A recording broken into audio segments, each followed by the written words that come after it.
Thank you for joining us again. It's the TGIF edition of the headlines on Petals 102.3 FM, Ibadan, your radio station.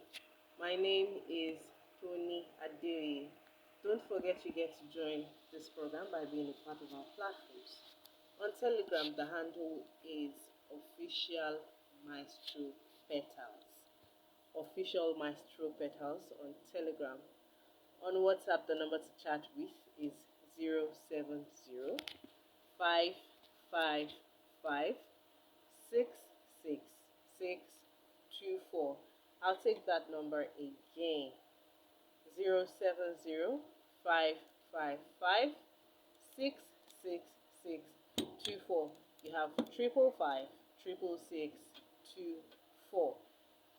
On that platform, you can engage those who have been on the platform and those of us here in the studio. Try as much as possible not to forward messages to that platform so there's something to engage you with. To stream live from our website, the address is www.petals1023.com. www.petals1023.com. You can also download the Petals FM app on your Play Store. You know how it is done every TGIF edition. I am always here with Adebisi Ogunjimi to take you through the stories we have, and she's here in the studio with me. Good morning, Adebisi. Good morning, Tony. How are you doing? Fine, great. I hope it's been a wonderful week. Very wonderful. We are grateful. We are thankful for life. And like I always say these days, every breath drawn is a testimony. You have to be grateful for every time you draw a breath, every time you wake up in the morning and you open your eyes and you can see, you breathe, you can smell, you open your mouth, you can produce sound, your ears can pick sound, you can lift your hands, you can lift your legs. Before you reach out for that phone, I think you should just at least say thank you, Father. Thank you for this new day, this new opportunity. So every time we wake up, we see a new day. We are grateful, regardless of whatever. Like she said, before you reach out for the phone, check if you can walk, if you can speak, and thank God. All right, before we go to the stories we have, I'll just take the few comments we have on the Telegram platform. The first message we have today is from Grateful, forwarding a news from the Punch newspaper. Palestine envoy seeks enforcement of international law to end Israeli-Hamas war. And he put a caption, they started the war, they can't fight, now they want peace. Everybody wants peace at the end of the day. Just shortly, I saw the video of a female doctor who was attending to the wounded in Palestine, right? Am I pronouncing that word? Yes, Palestine. And of the bodies, of the dead bodies that were brought in for them to take care of, or to embalm, her husband was brought in as a dead person. Imagine the devastation, the tears, and all of that. Yes, Hamas started it, but where's Hamas on this? We have the women, the children, mostly the vulnerable, suffering this. It's everybody wants peace at the end of the day.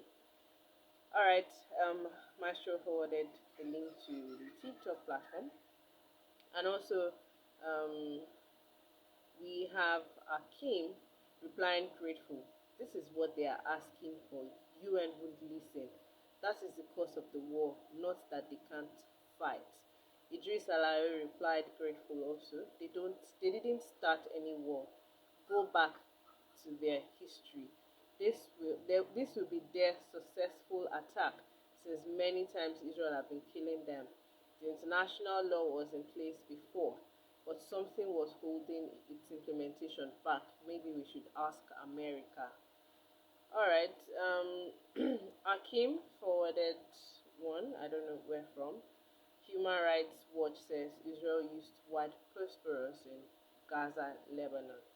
All right, forwarded. Aminat Olamijulo. Happy to reunite with my family again. Maestro Petals family, welcome back. Adebayo Onle says, as long as the Muslim South wants to be president, Muslim will happen again.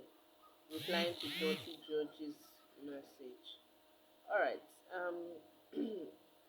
Now grateful. Replying Idris Alao, average Muslim will support them, so I get your point. Alright, please let's not turn this to a religious war. People are dying. That's my point. Regardless of religion or tribe or nation, people are dying. And this attacks should just come to an end, regardless of whoever. Chi Bra, majority of Christians will support Israel, coincide what they have been doing to Palestine and Gaza since ages, not to talk of America supporting them with war machine. And Diadetiron, it is no offense to remove somebody from an office as well as having a replacement. It becomes a public debate when the replacement has a deficiency. The newly appointed EFCC chairman, though a lawyer of many years, standing has never been on the appointment of the Nigerian Police Force or paramilitary. This is an aspect that needs consideration and experience. Experience, they say, is the best teacher. Alright, we will still go to the news on the newly appointed EFCC chairman. Alright, grateful. Poverty and greed has turned people to something else. Lord have mercy. Alright. Diadetiron, the president with no military background. Alright, I think grateful replying to Mr. Diadetiron saying, the president with no military background is the commander-in-chief of the armed forces. I hope my point is clear. Also, Idris Alao replied, grateful, tell me the percentage of Muslims in Israel and Palestine and the percentage of Christians in the two countries. Then I will know your level of understanding. I'm still going to go back to my point. Try as much as possible not to make this a religious war. I don't think we need to do that. Our point should be our humanity. People are dying. I saw that video that I narrated to you just now. And I felt really sad for that woman. I mean, attending to people, helping to tend to the injured, only to find out that of the dead bodies that were brought in, your husband is one of them. It's sad. Yes, somebody from one side started the war, but people from both sides are dying, whether we like it or not. Alright, now we'll go to the stories that we have. And yesterday we talked about the General Overseer of the Redeemed Christian Church of God, Pastor Adebisi, who tweeted in a video praying for Israel and saying that the RCCG is behind Israel. Now, Reno Mercury in a tweet said, but sir, then put his handle, what about our brothers and sisters in Palestine? A greater percentage of Palestinians are Christians than the Israeli population. 500,000 of them, to be precise. Doesn't the Bible in Galatians 6:10 ask us to first show love to members of the household of faith before others? Perhaps they may feel abandoned that your message did not even mention them. If I were a Palestinian and saw your message, I would sink into further despair. Acts 10:34 says, God does not show partiality, but sir, are we not being partial when we pray for Israel and ignore Palestine? Perhaps it is an oversight. So I have been to Palestine. I will not wish their condition on my own enemy. They are God's children too. Don't they deserve our love and prayers and every possible non-military support that we can rouse to alleviate their tremendous human suffering? And in a later development, the tweet from Adebisi was deleted. When I saw that story yesterday, I didn't even know it was a tweet. I just saw RCCG stands by you, Pastor Adebisi.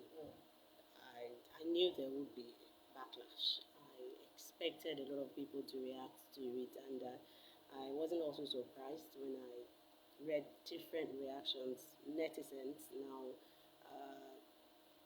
of course, you know how they talk, and He really went for Pastor Adeboye, and of course, the one point there is some of these people commenting, they really do not or probably don't have a good understanding of the causes of this war, this age-long fight between the Hamas and Israel. I can't sit here also and tell you that I have 100% understanding of what's going on there, but the much we know is that this particular one was started by Hamas on Saturday, and now, according to something you read, someone said it's the first time that Hamas is really being able to attack Israel. That means Israel had been the one doing the attacking over the years. So if you look at it from that point, you are probably going to say, okay, Hamas is having its time. But can we really say that Hamas is having its time? Can we say that when we consider the number of people that are dying, when we consider the fact that Israel had vowed to wipe out Hamas from the face of the earth? Yes, it's in nobody's power to do that. Nobody has the right to do that to another human being. But that's what Israel plans to do, and I don't think there is anyone that's probably going to be able to stop Israel. US is supporting Israel, and I think Russia is backing Hamas. Now, back to Pastor Adeboye's expression of support for Israel. As much as we don't want to religionize this war, it is what it boils down to. It's like a religious war between the Israelis and Hamas, the Palestinians. It's been there for over the years, and you can't blame anyone who picks a side, because when two people fight, others standing by, very few people will express neutrality. People are going to start taking sides. You want to back A or you want to back B. I like the way Reno put his own. I honestly appreciate his choice of words. No insults there. He only expressed himself that he hoped it was an oversight on the part of Pastor Adeboye that he did not show a little concern to those people on the other side of the war. Yes, he didn't even berate the pastor, the clergy, for showing support for Israel.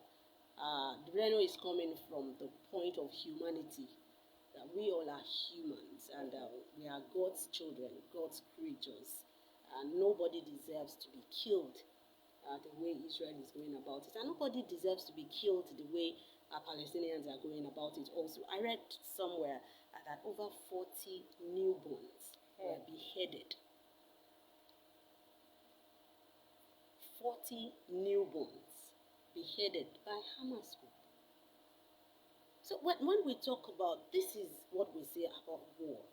Look at Ukraine and Russia. Yes, Ukraine didn't start the war. Russia started the war. Now, what's the situation? What's the update? The world is not even talking about it anymore. We have accepted it, and the war is still ongoing. It hasn't stopped. People are still dying on a daily basis. And this one that started on Saturday, thousands have been killed. Thousands have been killed. When war breaks out, it is no longer of essence who is right or who is wrong. The only thing we are going to be counting will be dead bodies and the losses. And who are those that are dying? Young men that have been forced into this war, women, children have been displaced. Look at the one you talked about, the lady doctor that was attending to injured victims just for her husband to be brought in dead. What level of devastation will that be for her? Can she ever get over that? So that is what war is about. When we tell people that, see, as much as possible, yes, some people looking at it from the religious side will tell you these are signs of the end time. Nations will rise against nations. Yes, there will be violence, there will be war, there will be rumors of war, and that is exactly what we are having right now. But it behoves on us also to at least try and mitigate these things. We can still try and control how these things break out. It's is the losses we are going to count. Then Pastor Adeboye that expressed support for Israel. He definitely has his reasons. I don't know why he deleted the tweets. That's him. It's his right. It is his right to show support for whoever he wants to support. You can't force people to share your opinion. See, right from my childhood, when I argued with my immediate elder sister over anything, I just tell her, okay, hold on to your opinion. Right from child, that has been my. If she tells me this is the lyrics of a song, and I believe that is not the words there, and she tells, okay, that's it. That I'll just tell her, okay, you sing your own. With that, I'll sing my own. With that, that has been my. It's been my style. Until tomorrow, it is my style. If I keep quiet for you during arguments, does not mean I agree with you. It only means I'm holding on to my opinion without fight, without prejudice to you. Hold on to yours. If you want to talk on that issue, use your opinion. If I want to talk on the issue, I speak based on my opinion. We can't all see things the same way. It will be boring. I can see 6, you can see 9. That's it. The world will be boring. Even God himself likes varieties. Look at us. Look at the whole world. Look at everybody. Some are white, some are black, some are fair, some are chocolate, some are fat, some are thin, some are long, some are short. You look at people's hair, they are not the same. Our eyes are not the same. God himself likes varieties. He likes everything in variety. Just you go this way, I go this way. That is the beauty of the world. So if war breaks out, you can decide who you want to support. I see it's a culture, a very dangerous culture that we are encouraging amongst these youngsters. They call themselves netizens. They call themselves Gen Zs. They call themselves millennials. It's a very, very dangerous trend that we are encouraging because no one is talking about it. Nobody. We are all just taking it in stride. We are just looking at it. You tell them, okay, they are Gen Zs, they are millennials. There is nobody they can't drag. There is nobody they can't insult. There is nobody. Once they are holding their phones, once they are behind that keyboard, they think you are mates. Technology has equalized everybody. If the equalize is correct now. Everybody is equal now before technology. I read somewhere sometime a lady was talking to Sanwo-Olu. Sanwo-Olu said something, and the lady, the way she even what she even wrote, I've forgotten her exact words now. So rude. They talk. They look at everything they have said to the clergy. Look at it. Why? Because he expressed support for somebody. He expressed support for a nation at war. And you feel you can just go there and insult him. Some even cursed, some, you know it. And these children have parents. They have parents. And before you know what is happening, they are the ones that will go and kill. Have you seen that story? The two female students from Kwara Polytechnic. This is how it starts. Have you read the story? A man picked you up. You went to a hotel with this man under the pretext of wanting to do threesome with this man.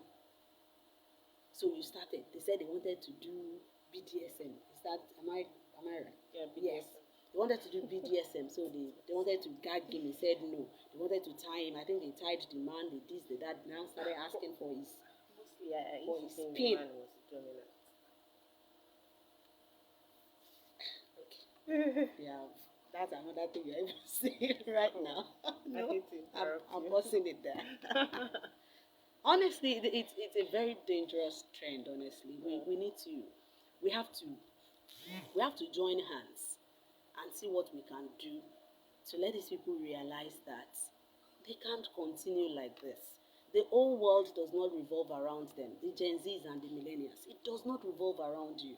You can't just because you are typing, because you are on X, because you are on Facebook, because you are on Thread, you want to just reply. The president will tweet, you want to reply to the president, and you are just going to you are just going to insult anyone. Yes, Pastor Adeboye's opinion will influence a lot of people. That is still his opinion. Whoever is influenced by his opinion still has the right to either be influenced or not be influenced. He's not forcing anybody to come with him, for crying out loud. Yes, he has people who follow him. We all do. No matter how big, no matter how small your followers are, you have people you influence in your own little corner. You have people you influence. So you can't. I'm not even about whether Pastor Adeboye is right or wrong. I am not about that. It's not my business. If he feels he wants to support Israel, I can go on and support Hamas. I can go up there and support whoever I want to support. I am more concerned about people's reaction to it. That's my concern here. Pastor Adeboye supporting Israel, he has his reasons to do that. Whoever is going to be influenced by that, what is your influence? What is his influence even going to do? What is your support even going to do for Israel from here in Nigeria? Are you going to join in the war? Are you going to pick up arms and start fighting for Israel? Because I don't understand when we just sit here in Nigeria and we say we are supporting you. What is it about? If you want to say, okay, if Pastor Adeboye really wants to support, then he should gather men from RCCG. He should arm them. Yes, and take, yes, he should arm them, send them over to Israel, and fight on behalf of Israel. He's not doing that.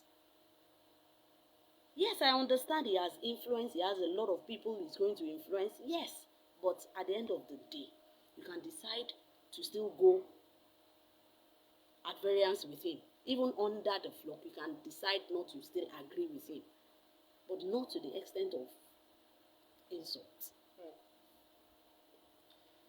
All right.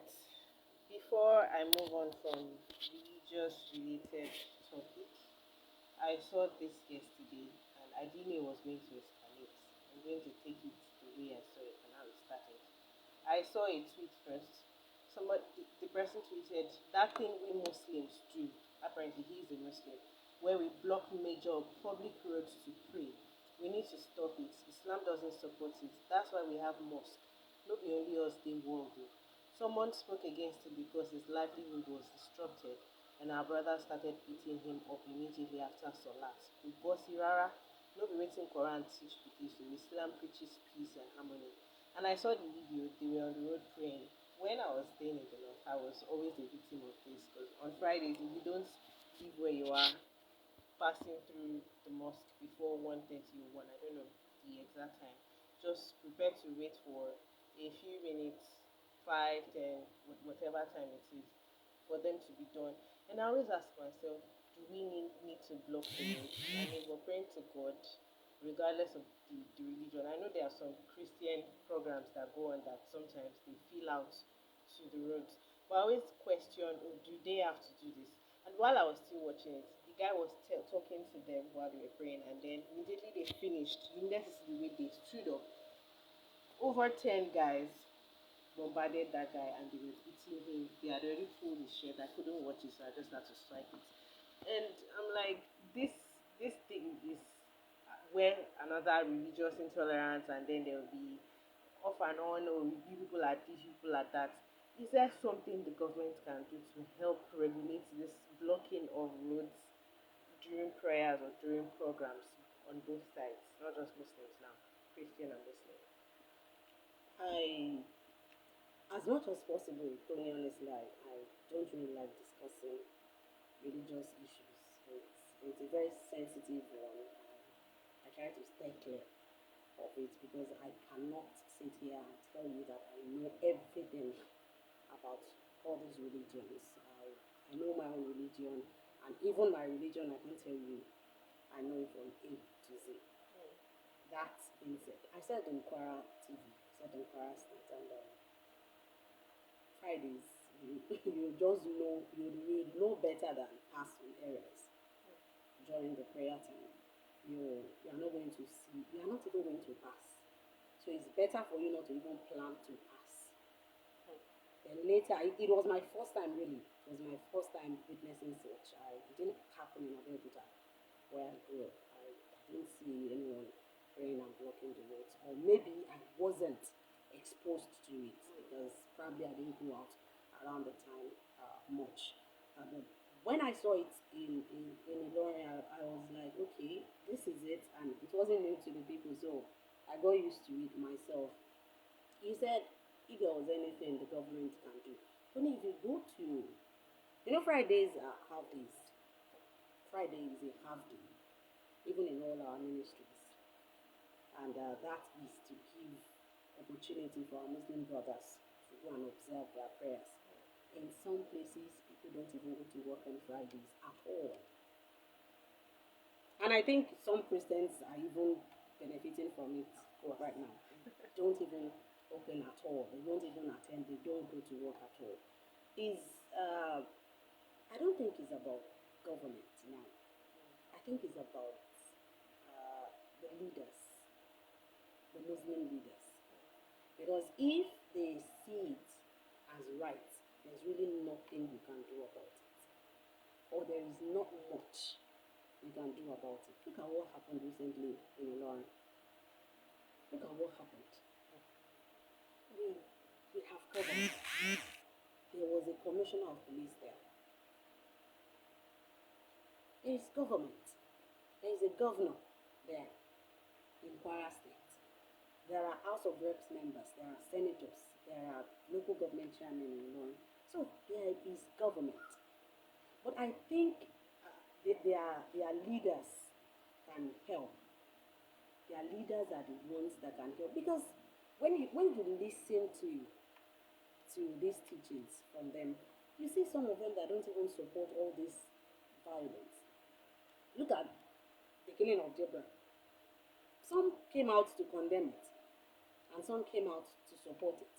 That's the variance we are going to continue to have. But if their leaders can come together and come out with a way to organize these prayers, let them fashion out ways. If they think that it is wrong the way it is being done now, but only if you don't see anything wrong in blocking the roads now, I don't think much can be done. I don't think so. All right. Yesterday, the president appointed the new chairman of the Economic and Financial Crimes Commission in person of Mr. Yeah, Olanipekun Olukoyede. The president tapped Olukoyede to serve as the EFCC substantive chairman for a renewable term of 4 years in the first instance, pending Senate confirmation. The appointment follows the resignation of the suspended chairman, Abdulrasheed Bawa, who was later replaced by Abdikarim Chukol, a one-time director of operation with the agency in June this year. Olukoyede is a lawyer with over 22 years of experience as a regulatory compliance consultant and specialist in fraud management and corporate intelligence. He has extensive experience in the operations of EFCC, having previously served as chief of staff to the chairman and secretary to the commission. Now, the first thing I saw, because I saw that there were controversies trailing this, and I noticed this is now a trend on the social media, which I don't even understand people. Recently, I don't go to the social media to see people's comments or to check happenings. Sometimes I just want to know, oh, what's people's take, but most times I don't want to, because I feel like we're being biased and unnecessarily unreasonable these days on the social media. So if I am not online to check other stuff that's not about politics, it's about just laughing and all of that, Now, I noticed every time the president appoints someone, and once the person bears a Yoruba name, you see people commenting, it's Ningbatin people, and he's appointing his own people. And now I'm seeing comments, oh, Yoruba man again, and all of that. But I saw this comment of finally a Christian person heading the EFCC. Do we really need to Christianize or Yorubalize or religion and tribalize everything in this country? It's a sorry state, but that's where we have found ourselves. That's where we have brought ourselves to. I read it also. Oh, that is a pastor, Yes. RCCG pastor in Lagos. Mhm. And someone said maybe he will now prove himself, that he should even prove himself and show the world that I don't understand where we are coming from.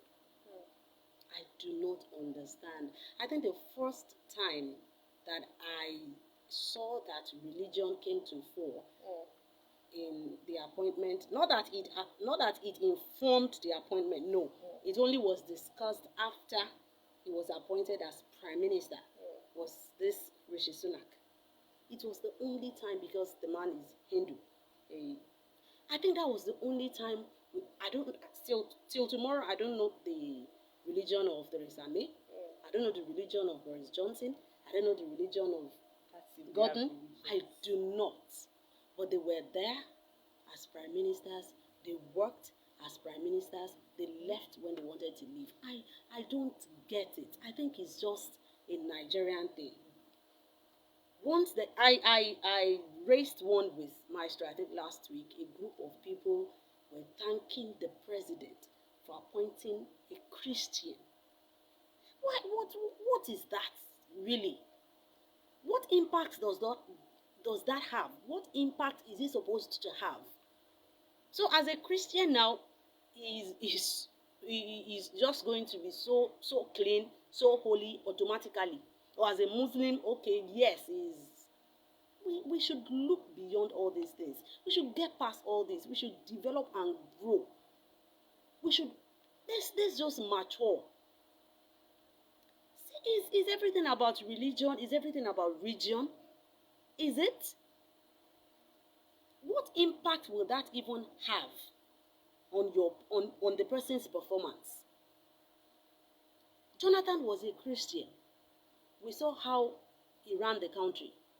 Obasanjo is a Christian. Jonathan is a Christian, not was. He's still a Christian. Obasanjo is a Christian. We saw how he ran the country. Immediate past president is a Muslim. Mm-hmm. The present one is a Muslim. Well, okay, which amongst these ones are we going to call saints?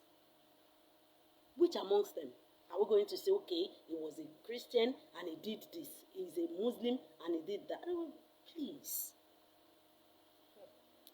Let's try and go beyond these things. They are so minute. Yes, we have blown them out of proportion in our polity. That's just the truth. So it looks like we can't even bypass them in our day-to-day runnings. We can't. Because if you are going to do anything, you have to just put it into consideration. Because if you say you are just going to appoint according to, they will draw you back and tell you this thing is not balanced. It is not balanced. They will tell you are marginalizing this particular sect, you are marginalizing that. We often sacrifice performance on the altar of religion and region, and it's not supposed to be. It's not supposed to be. Honestly, I don't expect this man to perform because he's a Christian or because he's a pastor. I expect him to perform because he's a Nigerian. I expect him to perform because that is what we expect him to do. The president that appointed him feels he can do it. He didn't appoint him because he's a pastor. This president is a Muslim himself. His vice is a Muslim. So I'm sure he's not looking in his direction because, excuse me, because he's a Christian. He feels he can perform. That's what we should magnify. That is what we should blow out. Not your religion, not your region. It's your capacity. What can you do? Before we even ask where do you worship, before we even ask what do you do, we have to know what you can do. It's really it's tiring. It's tiring when we are discussing serious issues and people just come out to religionize every issue or regionize it. It's not right. It's not right. We should just let's grow out of this. Let's outgrow this already. The world has gone past this. The world has gone past this. People are no longer Christians. They are not just Muslims. People are Hindus. People are Judaizers. People are atheists. Some people don't even believe in God. Some people don't even have any religion. So why do we just sit here and talk about is it that you're a Muslim or a Christian? That's when. Why? It's backward. And on his experience, or there's this question of, oh, he wasn't a paramilitary, he's never been in a security outfit, he's a lawyer. But according to where he has previously served, he has previously served as the chief of staff to the chairman of the commission from 2016 to 2018, and he was the secretary to the commission 2018 to 2023. So I'm sure he has reasonable experience about the commission from where he has served. Yes, we should expect that he wouldn't have been appointed if his track record or his credentials do not carry the fact that he is capable, and I'm sure the president chose him on that basis. So we can only expect that he would perform, not because he's a Christian or not because he's a pastor, but because we feel he can perform. The president feels he can perform, and whoever recommended him to the president believes he can perform and wants him to perform based on that. Trust reposed in him. The Labour Party's faction has said that Mr. Peter Obi's certificate bears a different name from his uni certificate, and specifically this was said by Mr. Arabambi, and of course the other faction will come against them. Now we had the PDP go against the president from the APC as Alhaji Atiku Abubakar.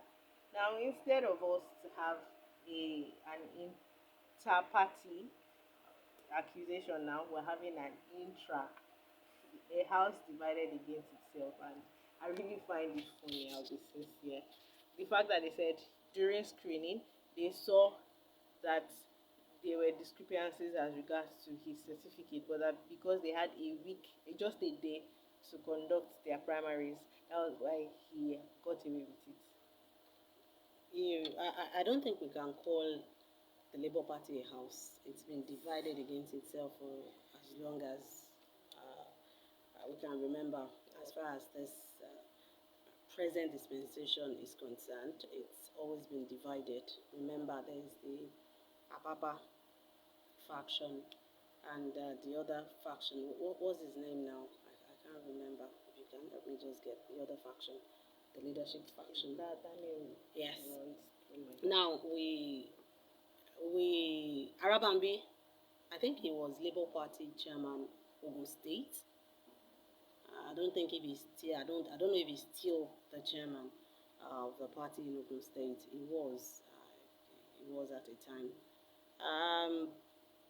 This certificate issue, honestly, like somebody said on our Yoruba news this morning, he said Olopa Mako everybody. Abure, yes, the Abure-led faction and the Apapa-led faction.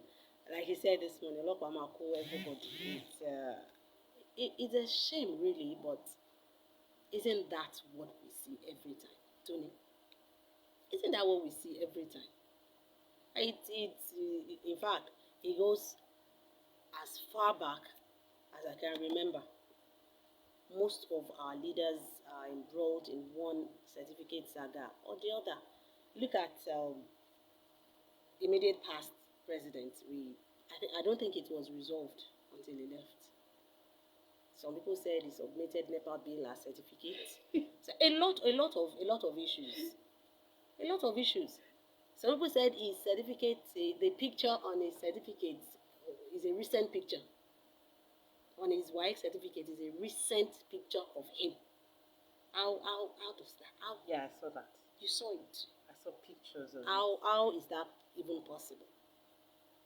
Now we have names, name disparities, and sincerely, Tony, sometimes I just feel these issues they are witch hunting.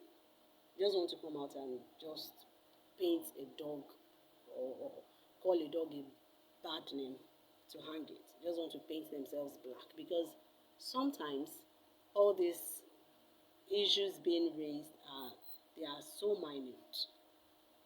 Sometimes it's just a letter from your name that was omitted. Sometimes, no, we are not talking about profound ones like different names. And sometimes even people even have different names in their different certificates. I don't know if you know. Some people use first name and second middle name. In another certificate, they are going to use just their first name and their surname. Yes. In another certificate, they are going to have another name as their middle name. Yeah, this middle name and first name, when we were doing our clearance in school, the school swapped our middle name and the first name. So we had to go ask them if it was going to be a problem, and they assured us it wasn't. It wasn't. Yes. Wait, not until you want to contest. If you want to contest, then you have to go and sign to tell them that Toni Adeola Adeoye is the same person as Adeola Toni Adeoye. That's what we are going to have. So sometimes it's just as minute as we can, as just a misspell or even an omission of a single letter. And sometimes it could be as profound as a whole name being expunged out of that certificate and another name added. I think my first certificate was is it BC Ogunjimi? That's just the only thing you saw there. BC Ogunjimi. Then another one, they put my Miriam there. So another one, so it varies. I think it is now the affidavit that will solve the problem. And at a point in your life also, you should be able to identify the names you want to use officially. If you are a truthful person yourself, if you are a serious-minded person and you do not want problems, and we should even see, I see that they are even teaching students now.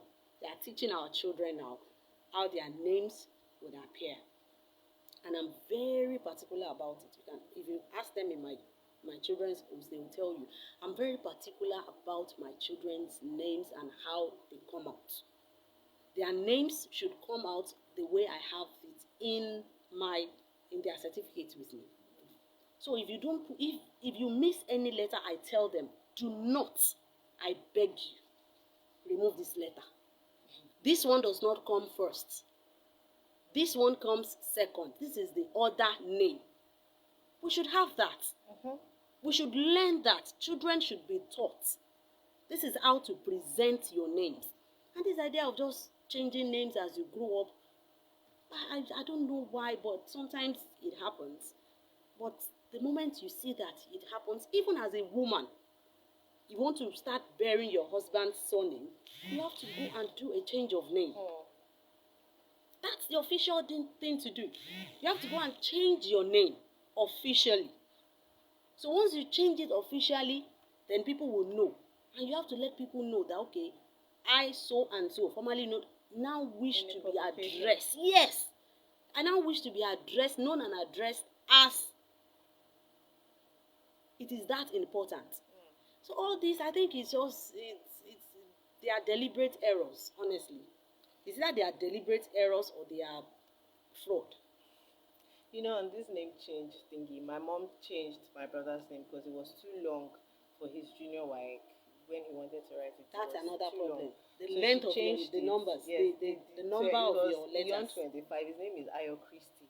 So it was too long. She had to change the Christie to XTY.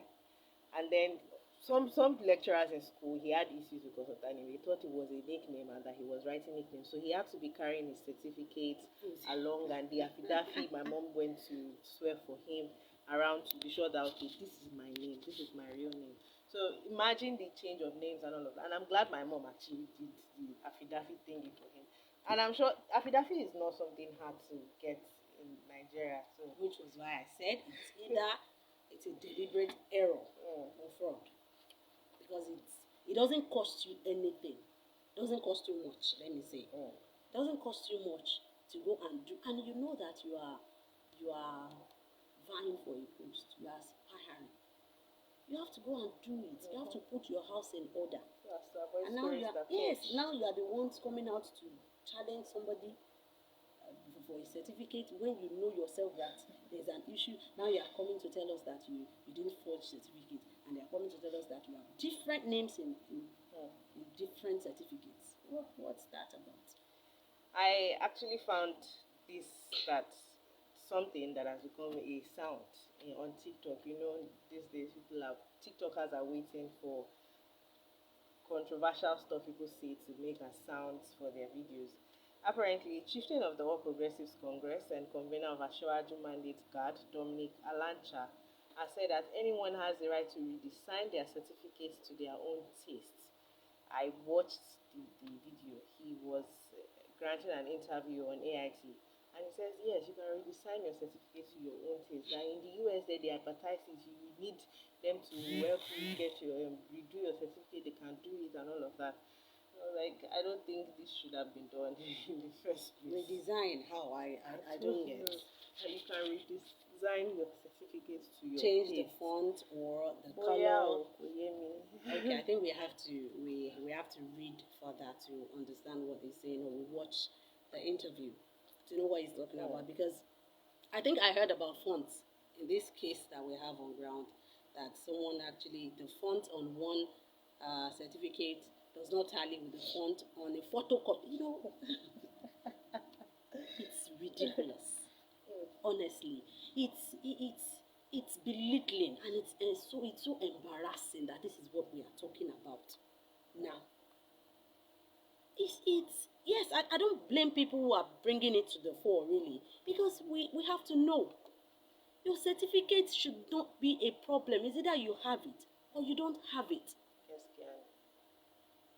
It's either you went to a school or you didn't go.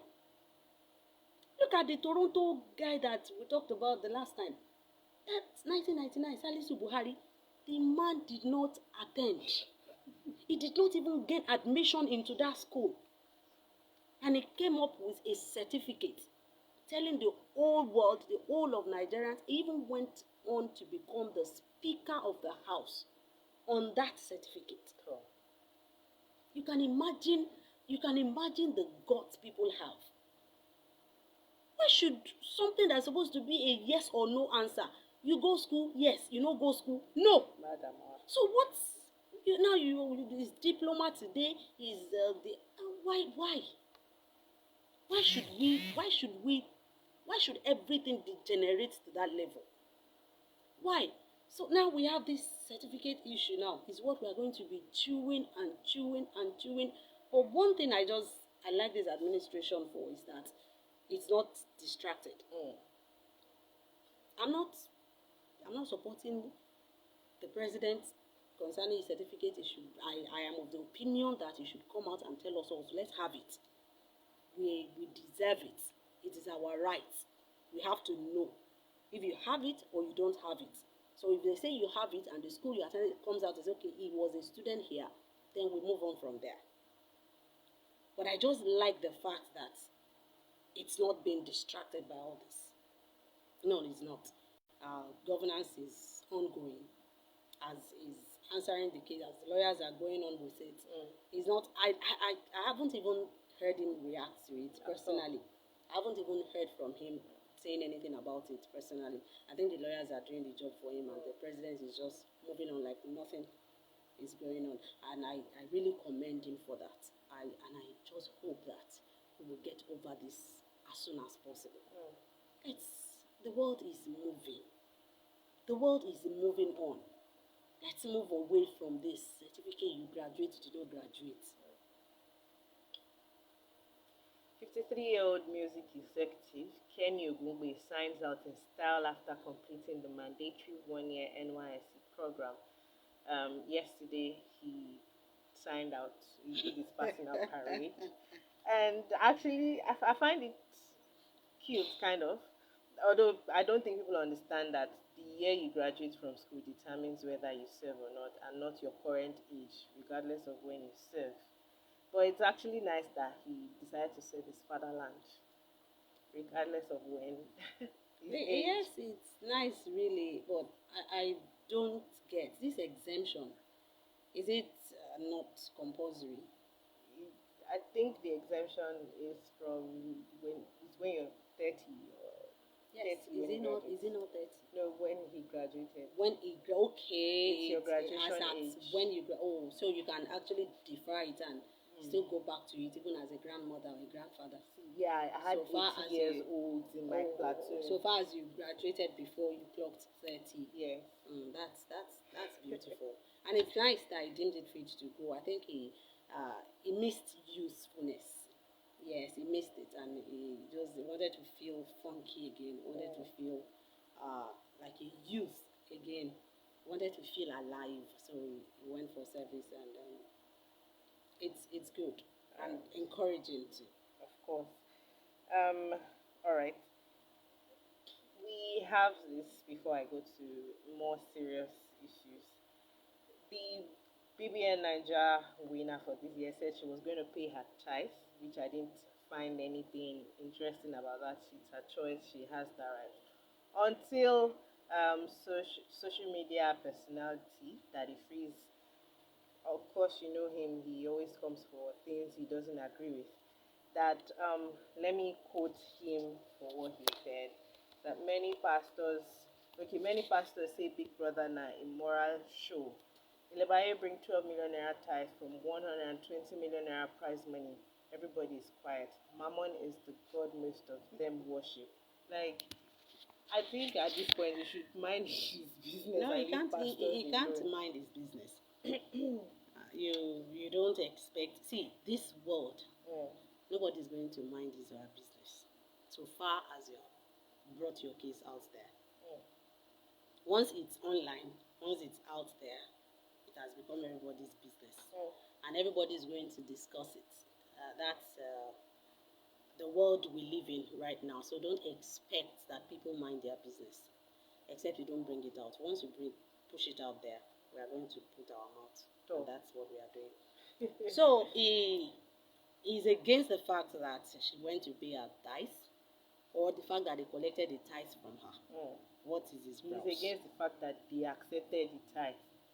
She went to pay her tithe to God. Our God. Because this is the concept of tithe. You are not paying tithe to man. Mm-hmm. See, we've seen stories, armed robbers paying tithe. Abi. You believe in your tithe and you pay it. Some people don't pay tithe because they believe the pastors are the ones spending it. When I enter into discussions like that, I tell the person that it really does not concern you who is spending this tithe. It's not your business who is spending it. That is my opinion. That is why I pay. I believe it is God that is spending it through his people. And whatever they use it for is God's work. Even if they use it to buy private jets. I don't care. Even if they use it to send their children to expensive universities, I do not care. It still does not stop my blessings that I believe I will get from my tithe.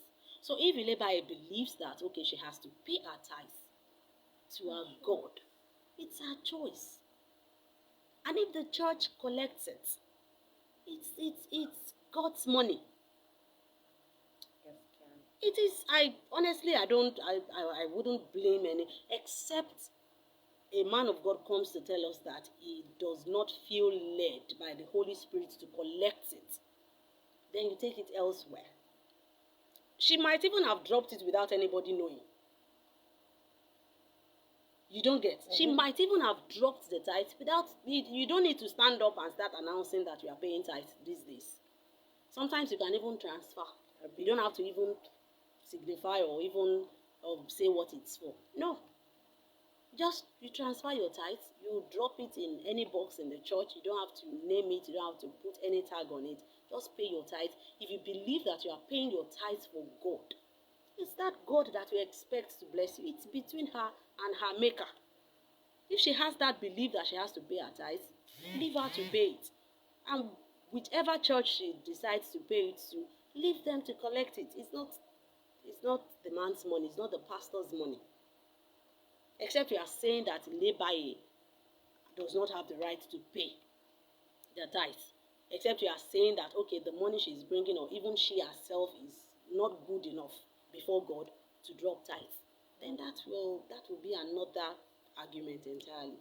But I think she can pay tithe, and the church or anywhere she decides to pay the tithe to can collect the tithe from her. Senator representing Anambra South, Ifeanyi Ubah, has revealed that 80% of Igbos got their wealth from President Bola Ahmed Tinubu's legacy in Lagos State. Lagos is Nigeria's commercial hub, and President Tinubu governed the city between 1999 and 2007. According to the cable, Ubah, speaking after he was formally received into the fold of the All Progressives Congress on Thursday, said that President Tinubu has the capacity to govern Nigeria. I want to be sincere. It has always been difficult for the Igbo people to key into the national party because of our sentiments and emotions. Since our president has emerged, and I put the challenge to each Igbo man today in Nigeria, 70 to 80% of them derive their wealth from the legacy that the president has left in Lagos. Our president is the politician that understands how it pains and how to console everybody. He has that capacity. Now, he defected from the YPP, Badamwa. Now he's saying this. I don't know the facts behind that, so I don't even know if it is correct that the Igbos, 80% of them, derived their wealth from the legacies of the president when he was governor in Lagos State. But I think he should just defect and just. I think he's trying to distract people. No, he's trying to just distract people from the fact that he used the YPP to get the senatorial ambition, and now he has dumped the party. He's distracting. That's what he's doing right now. Because I don't think, now he is telling us that he didn't know this one before. So why did he not contest under the APC? Because he knew he wasn't going to get the ticket. He wasn't going to get the ticket, or probably wasn't going to get the ticket under the APC. So he decided to use the YPP, which is what they all do. It's what they all do. It's not peculiar to Ifeanyi Ubah. No, it is not. He gauged the waters. He saw that, okay, if he tried under the APC at the time, he wasn't going to get anywhere. And probably it was even a planned work. It was probably a planned work. Maybe they all knew about it all along that, okay, just go and contest under this one. And you are likely going to win. Because Nigerians were yearning for something new, which was why Labour Party also got ahead of other parties. You understand? So it's really distracting. He knew this. Why did he not stay? Is he now talking about the APC now that he defected to, or he's talking about Asiwaju Bola Ahmed Tinubu? So what's the point? Yes, Asiwaju is the president. Is that why he's defecting to the APC? They don't gel. He's just picking issues. He's picking issues. The main issue here is that he used the YPP to get that seat, and he has gone back to where he has always wanted to be, or where he has always been. He's back there. So you should just leave the YPP in peace and go. This campaign that he's doing is after election. Nobody needs it anymore. And people should leave him. Let him rest, please. Let him breathe. He's not the first person to defect after winning an election. And he's not going to be the last. He's not in the middle, I can assure you. So leave him. Let him just defect in peace and move on. then we get wiser. The House of Representatives has summoned the Minister of Foreign Affairs, Yusuf Tuga, over alleged victimization and forced imprisonment of Nigerians in Addis Ababa, Ethiopia. The House also summoned the chairman of the Nigerians in Diaspora Commission, Abike Dabirerewa. The two had to appear before the House Committee on Diaspora and Foreign Affairs and Human Rights. The decision was reached following the adoption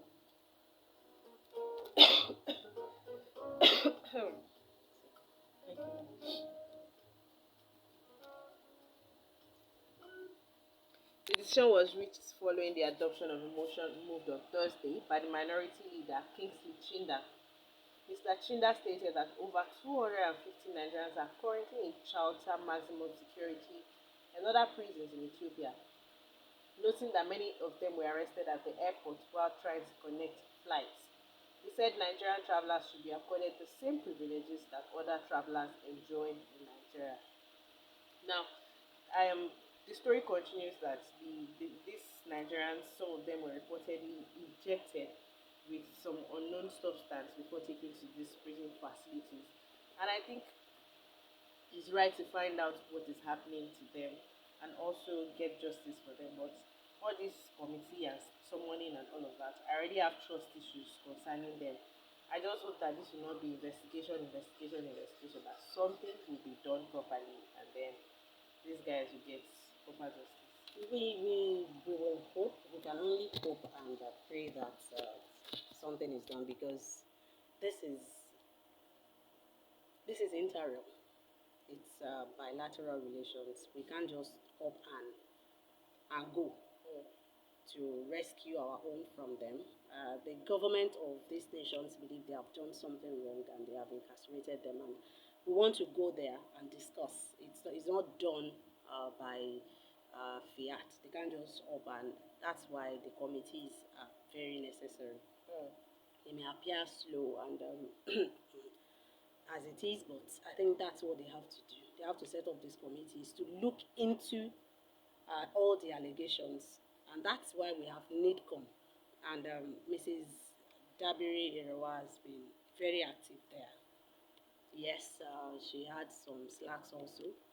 She had some flags from people from time to time, but I think oftentimes she gets this job done. They rescue our people from there. They get some people from jail, and she keeps telling Nigerians abroad also to try and stay clear of troubles. See, it's one thing when you are wrongfully accused and your nation begin to fight for you. It's another thing when you are really, you have committed these offenses and we now begin to beg for you for pardon. They are different things. We should not have to be put in a situation where we'll have to be begging another nation to pardon you. You are there in the first place to make ends meet. Why should you now if you now run into problems inadvertently, then okay, your nation will come and rescue you. But then we have to talk about it. We have to discuss. That's the purpose of the committee. We have to appeal. Letters will, correspondence will move. We see a lot of things will be done. It's not going to be as easy as just going to have a meeting and then tomorrow you are on your way back home. No. And for as long as these meetings hold, you are still going to be there in that facility that they have kept you. So I think the best thing is just to try and avoid these stories. Try and avoid these issues as much as you can. Now, some residents were seen scooping fuel joyfully from a falling tanker along Otedola Bridge, Lagos State. The same yesterday, the tanker goes up in flame at Igomu Bridge, Lagos. When I saw the story and the video where they were scooping the fuel, I was like, is it that people don't learn? Some people got roasted in Ondo State because of this thing, and that was not even the first time. Yes, they were doing this. Although the one that happened, the one that went up in flames, people were not scooping fuel. I think the tanker hit a pole or something, and then it went up in flames. because I saw people commenting that, oh, they were around the area, or they thank God for saving them, that they had just passed through the place and they don't know how they were saved and all of that. But this scooping of fuel, I know that we are not. I think Nigerians are mostly scared of hunger than death, because I really don't understand people going to scoop fuel from a falling tanker. I don't know what to say. There's really nothing to say, just that we have liver more than ourselves. Exactly. That's just it. In our local parlance, you have liver, you get liver. Some people are just they are that stubborn, and they are that strong and so driven by that naira and copper they are going to get. You see women backing children, Yes. scooping fuel, and it's not like they do not know the danger they are exposing themselves to. They know. They are just risking it. Okay, it's either it happens or it doesn't happen. And they will go there praying it does not happen. Sometimes it happens, sometimes it doesn't happen. Some people actually even go. Some people go scot-free. Some people scoop this fuel, they sell it and they spend the money. But some people don't live to sell. They don't live to tell the stories. So I think another thing we can do is to ensure that, okay, when trucks fall like this, security agents try as much as possible to get to the place on time and secure the object. Because if there are police there securing the objects, I'm sure sometimes they even fight security men guarding the place. Well, I did see a last one official trying to direct vehicles away from They that place. they fight them seriously. But I think the government is that powerful. If we really want to secure these places, we can secure it. And it's not a place you can even shoot anything. So you have to just stand there and be appealing to the people to move. But if they are so headstrong, they don't want to move, they want to scoop the fuel, they can even beat up the security personnel trying to stop them. That is how driven some people are by their stomach. They see death, they see food, they will go and get it. It's dangerous. Now, men of the Kogi State Police Command have arrested the stepmother of the 11-year-old boy buried alive on Wednesday by the woman's 17-year-old son. Public Relations Officer S.P. Williams Ovie said in Lokoja, the state capital, passers-by rescued the 11-year-old on Wednesday after he had been buried by his stepbrother in a bush at the Silo community. The 11-year-old boy was alleged to have stolen 10,000 naira belonging to his stepmother, who instructed her son to punish him. In meting and punishment to the 11-year-old, the 17-year-old took his stepbrother into the bush where he buried him alive. Policemen immediately arrested the 17-year-old while the victim was rescued. What level of wickedness? Because of 10,000 naira. I am not in support of stealing. Stealing is bad. But burying somebody alive, With the capital punishment. Well, it's we can't say it's the height of wickedness, because there are things that are more wicked than that, really, and people do things to themselves. I think it's the mother, is the stepmother that should be held responsible for it, and the boy too, if he's of age, he should be punished severely for it. And I'm going to ask, where is the mother of the boy that was being punished? Yes. If she is dead, okay.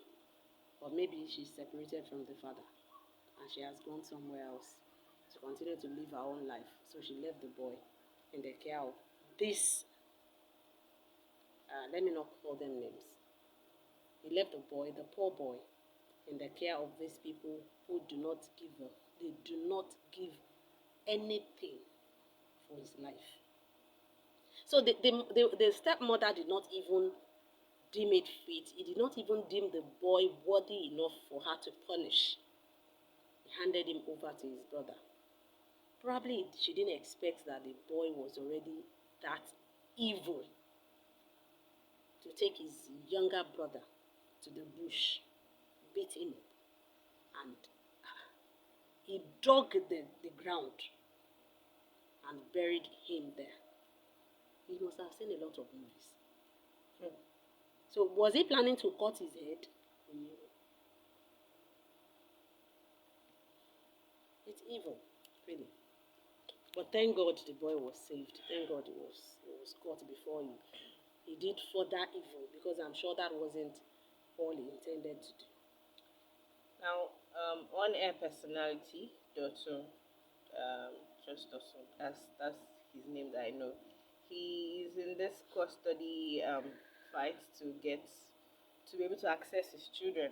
Apparently, his ex-wife has denied him access to see his children, and he has been going back and forth and all of that. And I have this question: why is it that when divorce happens between two people, why do one partner think it's okay to use the child or the children as a weapon against the other person? Why? I really don't understand it. I don't know what happened between them for them to separate. But I think children should not be put into. They're already going through the pain of having their parents separate, and then you'd forbid them from seeing one side of the parent. It's painful for the children. You see, when divorce happens, this is what really goes on. You don't want to be a part of each other's life, so you want to go your separate ways. It is unfortunate enough that you have children caught in that web.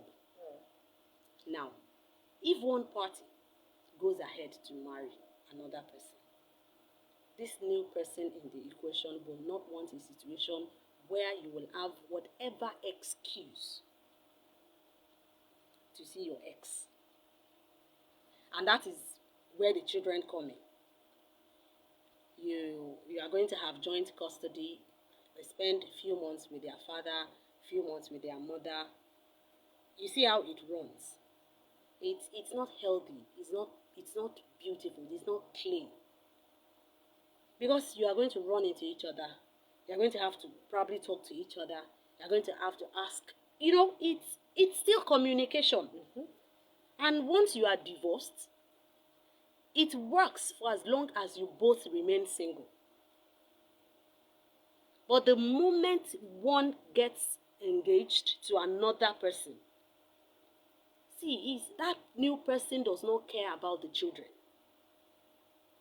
He or she cares about his or her new relationship. And you cannot come and now be using, I want to go and see my baby daddy. I want to go and see my baby mama. You can't now begin to now say that, okay, you want to go and be seen, you want to go and, because people have had experiences. In the name of going to see, they fall pregnant.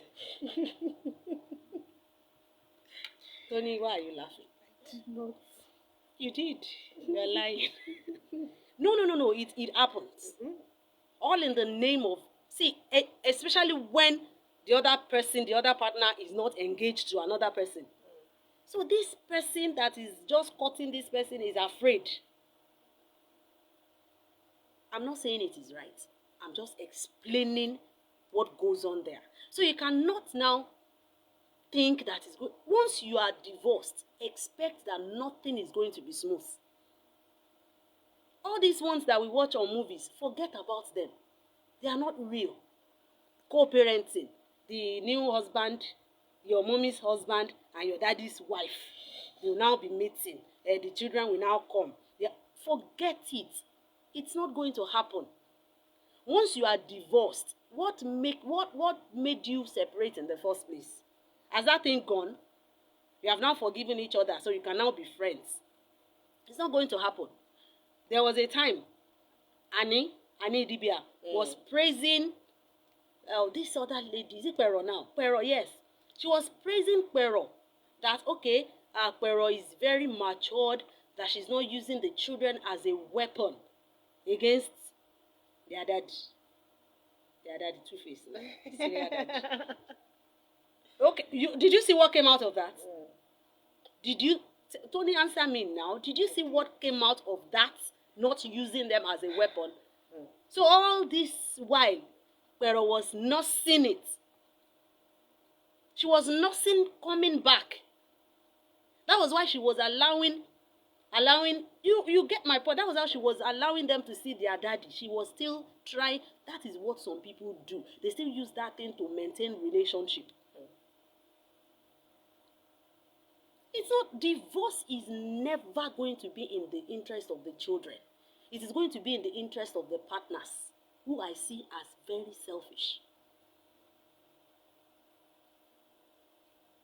Because you are not thinking now, this boy, and honestly, this idea of men running after women for custody of children, I don't understand it.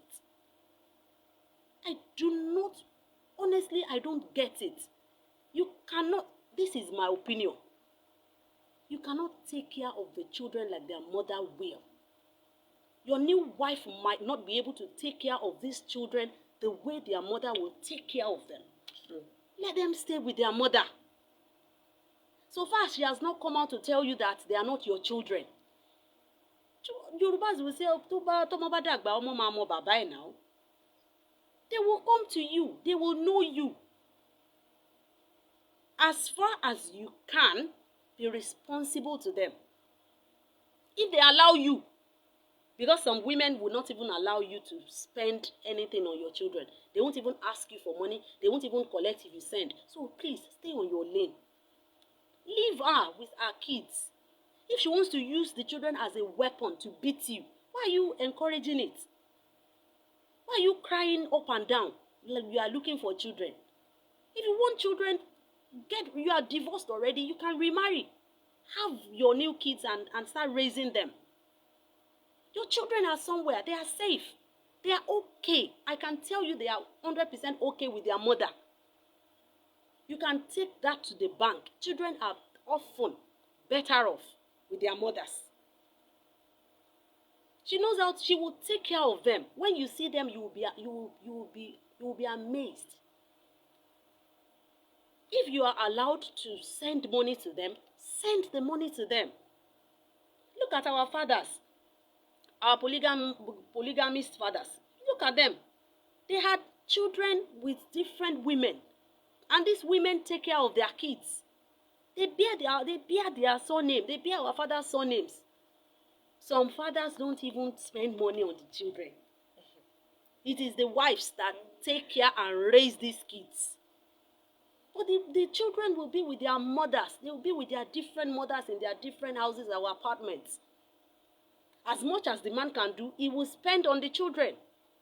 But at the end of the day, they are his children. When he grows old, they will come to him. They come together. They bear his surname. They come to him. And I honestly don't like the idea of running after women with children. I don't like it. It gets messy and it really offends me. If she doesn't want you to have custody of the children, why are you going to court to even fight for custody? What do you want to do with the children? Tony, when it's not like you have established that, okay, she's a danger to these kids. No, he just wants to have access to them. What kind of access? He wants to be greeting them. Children. Yes. He wants to see them. He wants to see them. Now, if the court has ruled that you should see them, yes, the court is, and this lady is not allowing you to see them, then you go back to court. It shouldn't be this messy. It's always messy. That's what I'm saying. It should not be messy. If she's not following the directive of the court, let her be. Yes, it's not easy. I'm not saying it's going to be easy on the man. Men love their children like. Sometimes they even love these kids more than the mothers. See, we mothers, it's just natural that we love them. But men, they have this kind of, you won't know that love is there until you take the kids away from them. Some will nearly run mad. It's not mothers. Some mothers, see, it's just, yes, but it's just, I think it's the natural thing. We love them. We love them. But the men, some are so crazy about their kids. You can't take them away from them. But they don't show it often because they are not that expressive. Some men are only expressive to their wives, they are not expressive to their children. But if I were to advise anyone in this situation, I would say, just make sure that you are in good terms with the woman. Don't exchange anything with her. Don't fight her. Don't make it messy. If you love and respect your children, you will not make it. Somebody has to be a sheep. Somebody has to be a goat in every relationship. Somebody just has to be the one to calm down, the gentle one, the bad cop and the good cop. Somebody, you have to just take one side. If she is being stubborn at this time, you be the gentle one for the sake of these children that you claim to love. How do you think these children will feel now if they start reading all this on don't fight dirty over children? What's that? How do you want them to feel? You don't want them growing up hating you. And you don't know what their mother is feeding them with. You don't know what she's telling them. You don't want them growing up and hating you, my dear brother. Just keep them. Whenever she gives you access to them, be the good dad that you want to be. Whatever she allows you to do with them, do it with them. Let these children come of age. Let them come of age. When they grow, they will ask of you. And look at you, my daughter, you are a popular person. A popular person. Every child will be glad to have you. So just calm down. For now, calm down. Let them grow. They will start asking for their father. They will want to see their father, except she comes to you tomorrow. Okay, what if she now comes to you tomorrow and tells you that, okay, these children are not your children? Are you going to jump from the lagoon? Are you going to jump and fall inside the lagoon? My dear, just stay calm. Leave her with the kid. Let her take care. Let her do the work. We women, that's what we are created to do. Let her raise the kids. Let her take care of the kids. You are there. Whatever you want to offer, offer. If she takes, good. If she doesn't, just keep offering. As a court has mandated you, do it. If she doesn't want it, just keep the records. Just for record's sake. For the records, for the kids. So that when they grow, you will have it and tell them, this is how it happens. This is how it happens. Because sometimes women can be funny. You don't know what she's telling the kids right now. You don't know what she's feeding them with. Now, Whiskey buried his mom yesterday, and I was seeing videos taking vulnerable moments of him crying, and I don't know. I know that celebrities are not allowed to, and it's not that they are not allowed, but we've encroached on their almost everyday life that we want to video everything. But this is somebody who is mourning his mom, who is sending his mom to glory. I don't know how to put that, but I think people should just stop the videoing and they should have allowed him to cry for his mom, to be vulnerable as he wants to, since he's human. It's Whiskey we are talking about. Yeah, they can't leave Whiskey now. Whiskey is burying his mom. It's news. Whiskey cries as he buries mom. It's news. Whiskey, in fact, Ogbera Shonle is news. So they are there. They are out there. They can't have private moments.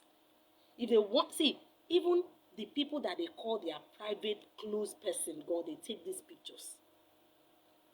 They take these pictures and they send them out. So it can't be private. It cannot have any private moment. I'm sorry.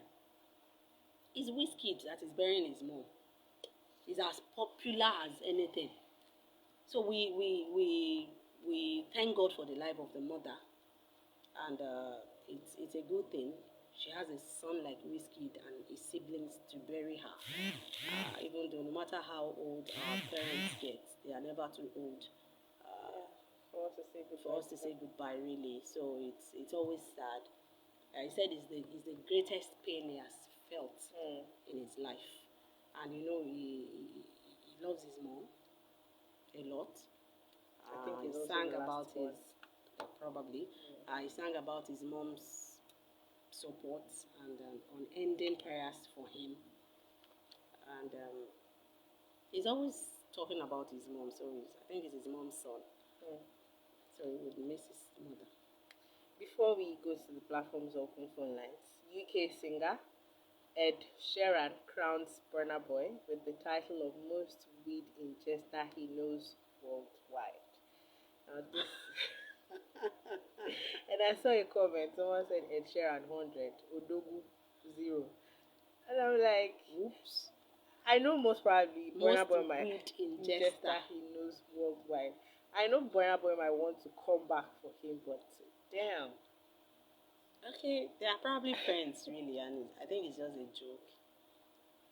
It's a joke he's cracking, and they will just talk about it and just take some weed and talk as they take some weed and get it over with. Does Ed Sheeran take it? Honestly, yeah, well, if he doesn't, he probably will sit with them. Uh, They must have been with him to know how much we weed see, it takes. You see him, we see almost every video I see Burna Boy, he's he's taking taking something. something. All right. All right. There's this back and forth on the Hamas versus Israel. What Grateful said. What I know is Hamas will pay heavily with their blood and that of other innocent Palestinians. May God restore peace over there. Amen. All right. Dotmolowe, Auntie BC, I will not advise anyone to leave their kids with Gen Z mothers. I have seen them destroy kids. Mm. Yeah, on that one. I told Maestro yesterday. I saw a kid that was allowed to smoke shisha, and I even questioned the person recording. All right, Bukioye replying to, or I don't know who is replying now. Yeah, she's the one.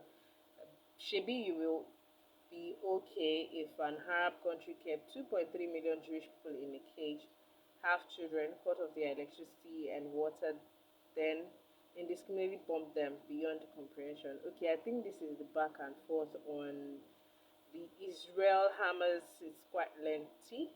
Camille Balogun, he's following the court order of picking up the kids during the holidays. Yes, and he documented that. Mm. All right. Grateful and Bukioye, grateful Bukioye on the.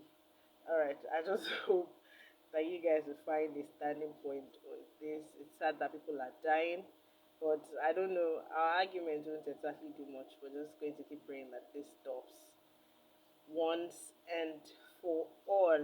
All right. Let's just open the phone lines so you, our listeners, can be a part of the show. Please do not forget to turn down the volume of your radio set before you call in so we don't have echoes. And try not to be insightful with your comments. Let's be peaceful as we go about it. The studio lines are 081 07812544. I'll take that number again,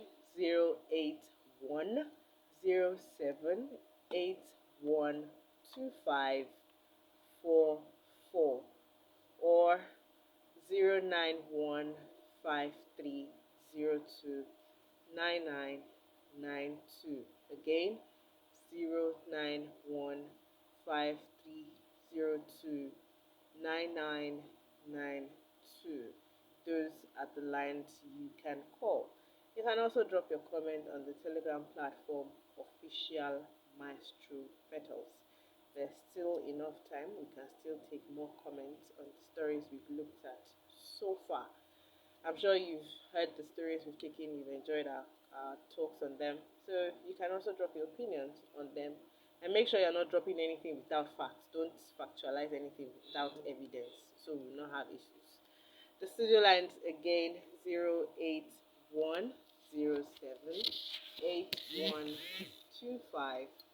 Hello, good morning. And John Njoku, thank you, Adebisi, for your comment this morning. And concerning that very man, let him go back to God, for context of God. And it's unfortunate that the love that followed them sometimes is not the end. I want to talk about the certificate saga. Those that are supporters of Akiwaju are the word distracted.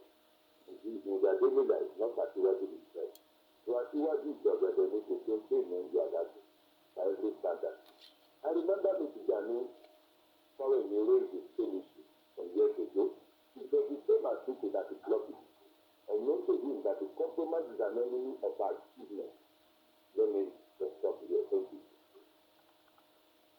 Thank you. 09153029992. 09153029992,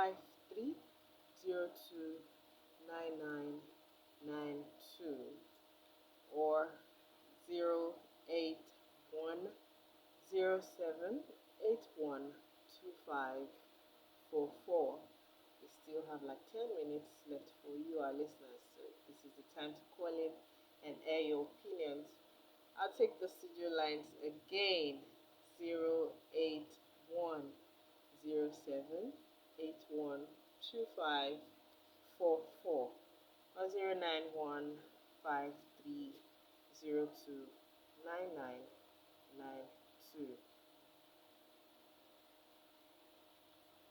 All right. While we wait, hello, good morning. Morning. Your name and where you're calling from? My name is Chusaran, calling from Money. Go ahead. For my own thing for certificate card, you know that changing it is different that the certificate you present that you attended secondary school. And that school is not found for that year when you quote. So what is the implication for that? Is it not forgery? Answer that question. Thank you very much. 09153029992, or 08107812544. I'll take the numbers again for those who missed them. Hello, good morning. Good morning, my sister. Good morning. Your name, where you're calling John. from? John, calling from your brother. They thought we answer that question. Now, where I will go is on the religion issue. Activity. Yes, They go say on. that if corruption did not kill Nigeria, Nigeria will kill corruption. We should be careful so that religion will not kill us here. Now, I want to ask a question now. As the war is going on in that place now, will they go to Jerusalem? Will they go there for pilgrimage? They will not go. Because they believe that that place is holy land, while their own land is their own land. That same God in Israel is the same God in Nigeria. So we refuse to understand that. That the same God in Saudi Arabia is the same God in Nigeria. It's only one God. They will be running around. Say we are going to Mecca, we are going to Jerusalem. We are going to the Holy Land. We are own land is what? Their own land is sin land. So sinners is going to the Holy Land. So the Holy Land now is fighting. We have to open up our brains. Because the religion will not kill us. Good morning. Good morning. Good morning. Thank you.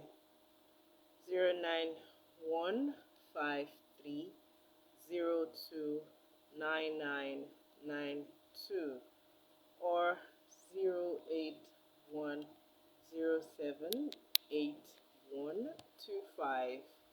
For those who missed it, 08107812544. Hello, good morning.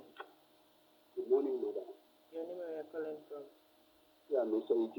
I want to take us to the Bible today. Book of Judges, chapter 6, verse 4. This war in Gaza took place there. You see the name Gaza there. Gideon was the leader of the Israelites in that war. So it has been a long issue. And all along, Israel has been winning. And I still believe that with the Israel we have today, they will prevail. We pray for them. 6,000 bombs pumped in one direction. Can you see the heartlessness of some people? Let's see what Israel will do. So we need that. Yes. Thank you. Thank you. 091. Hello, good morning. Hello, good morning. Good morning. I'm Sri Lanka. Your name and where you're calling from? Hello. Go on, please. Please go ahead. one thing that, yes, one thing that's giving me concern that Nigeria, they come on to other programs as well, and their agenda is giving me concern. And very soon, I've noticed, I think the four people that saw before me now, I don't want to, I'm not tribalistic, but we have to really wake up for our own future, and we have to give ourselves concern. And very soon they will say, total person is too much radio. Thank you very much. Yeah. Thank you. 09153029992 or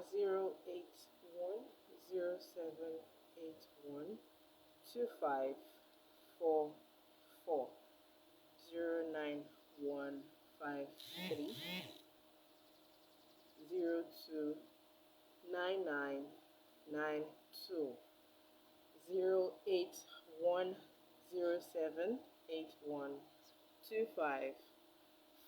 All right. I think we've had a wonderful time with you, our listeners, on the show today. Hello, good morning. Hello, good morning. Hello. Okay. Hello? Hello. Hello? There's no one there. Okay. Let's just say our goodbyes for today. It's been a wonderful time on the show.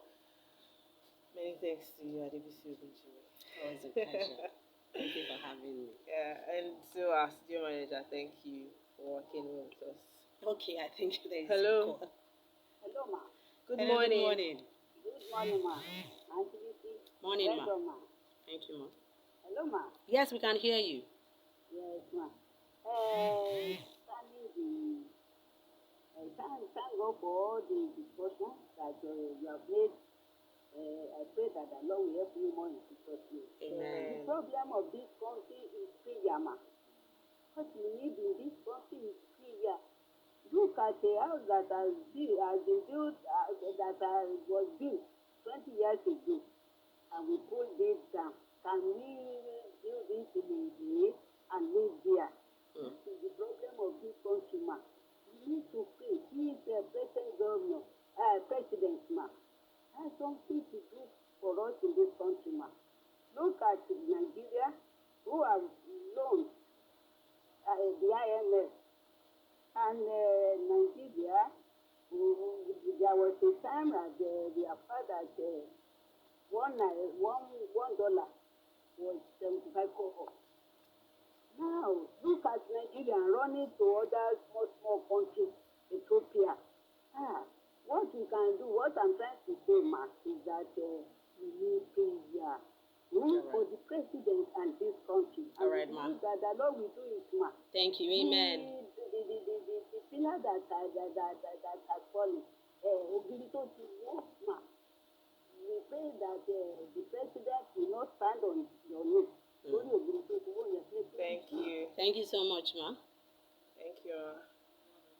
It's time for us to say our goodbyes. Thank you so much for being with us on the show today. My name is Toni and Adebisi. Join us next week for another edition. Have a wonderful weekend. Bye. Thank you all for watching us again. Next week we'll be back here on the Tgif Headlines. Thank you. Bye.